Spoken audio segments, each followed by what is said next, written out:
Assalamualaikum warahmatullahi wabarakatuh. Saya Gita Trayuni dari kelas C1 dengan NIM 2190301010 ingin menjelaskan tentang checklist analisa kelayakan usaha. Dengan produk atau jasa yang sudah saya survei yaitu ayam potong. 1.1 tingkat diinginkan pasar terhadap produk atau jasa. Yang pertama, mengambil keuntungan dari tren lingkungan, potensi tinggi nilai 1, menyelesaikan masalahnya, potensi tinggi nilai 1, mengatasi kesenjangan yang tidak terisi di pasar, potensi rendah nilai 0, ketepatan waktu masuk ke pasar, potensi tinggi nilai 1, luasnya gagasan menambahkan nilai bagi pembeli atau pengguna akhir, potensi tinggi nilai 1, sejauh mana pelanggan puas dengan produk pesaing yang sudah tersedia, potensi rendah nilai 0, sejauh mana ide tersebut mewajibkan pelanggan untuk mengubah praktik dasar atau perilaku mereka, potensi rendah nilai 0. Dari 1.1 tingkat diinginkan pasar terhadap produk atau jasa, saya mendapatkan nilai 4. Selanjutnya 1.2 permintaan produk atau jasa disurvei langsung atau online. Pertama, seberapa besar kemungkinan pasar akan membeli produk atau layanan yang ditawarkan, potensi tinggi nilai 1, bagaimana mereka bersedia membayar untuk produk atau layanan, potensi tinggi nilai 1, di mana mereka dapat menemukan produk atau layanan ini untuk dijual, potensi tinggi nilai 1. Jadi dari 1.2 permintaan produk atau jasa disurvei langsung atau online, saya mendapatkan nilai 3. Dari 1.1 dengan 1.2 saya mendapatkan rata-rata 3,5. Yang kedua, kelayakan target industri. 2.1 daya tarik industri. Yang pertama, jumlah kompetitor, potensi rendah minus 1, tahap siklus hidup industri, potensi sedang nilai 0, tingkat pertumbuhan industri bidang ini, potensi sedang nilai 0, pentingnya produk dan atau layanan industri kepada pelanggan, potensi tinggi nilai 1, margin operasi industri, potensi sedang nilai 0. Dari 2.1 daya tarik industri saya mendapatkan nilai 0.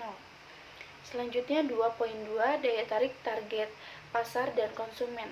Yang pertama ada identifikasi target pasar untuk usaha baru yang diusulkan, potensi sedang nilai 0, kemampuan untuk menciptakan penghalang untuk masuk bagi pesaing potensinya, potensi tinggi nilai 1, daya beli pelanggan, potensi tinggi nilai 1, kemudahan membuat pelanggan sadar akan produk atau layanan baru, potensi sedang nilai 0, potensi pertumbuhan target pasar, potensi tinggi nilai 1.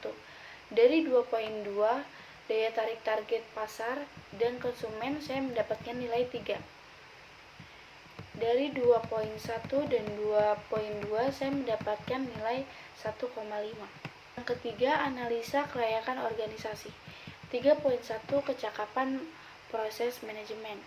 Yang pertama, pendiri atau pengalaman pendiri dalam industri, potensi sedang nilai 0, pendiri atau keterampilan pendiri berkaitan dengan produk atau jasa baru yang diusulkan, potensi sedang nilai 0, sejauh mana jaringan profesional dan sosial pendiri atau pendirinya di industri yang relevan, potensi sedang nilai 0, sejauh mana usaha baru yang diusulkan tersebut memenuhi tujuan dan aspirasi pribadi pendiri atau pendiri, potensi sedang nilai 0, kemungkinan tim bisa disatukan untuk memulai dan menumbuhkan usaha baru, potensi tinggi nilai 1.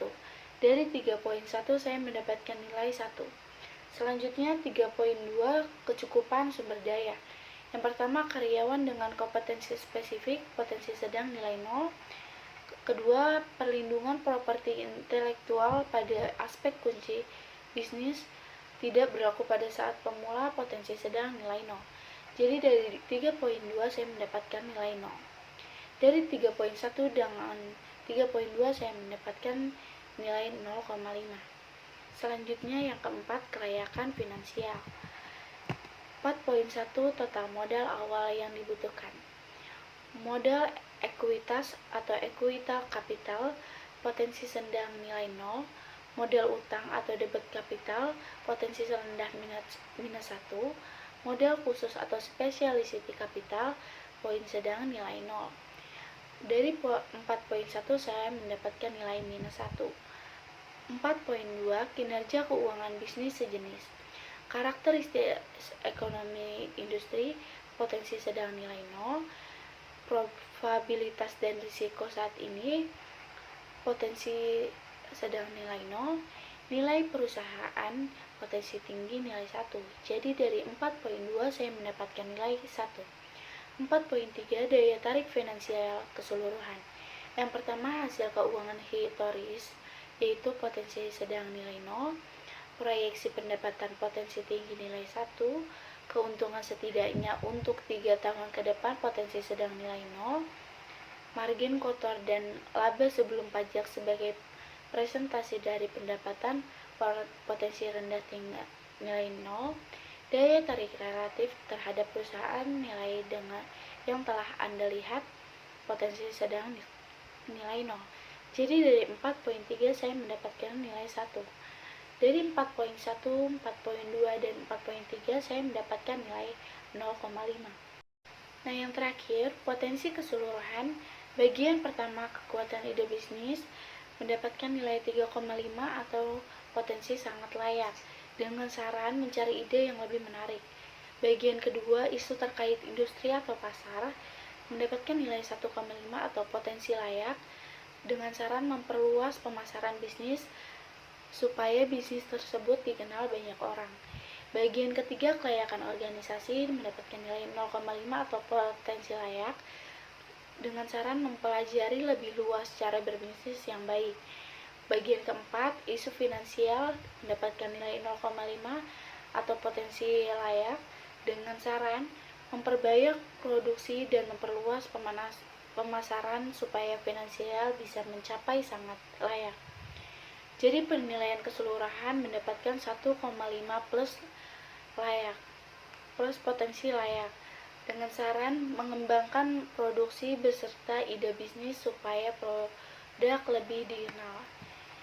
Jadi ringkasan dari materi ini, ide bisnis ini sangat berguna dan layak untuk dipasarkan ke berbagai wilayah. Sekian dari saya, kurang lebihnya mohon maaf. Wassalamualaikum warahmatullahi wabarakatuh.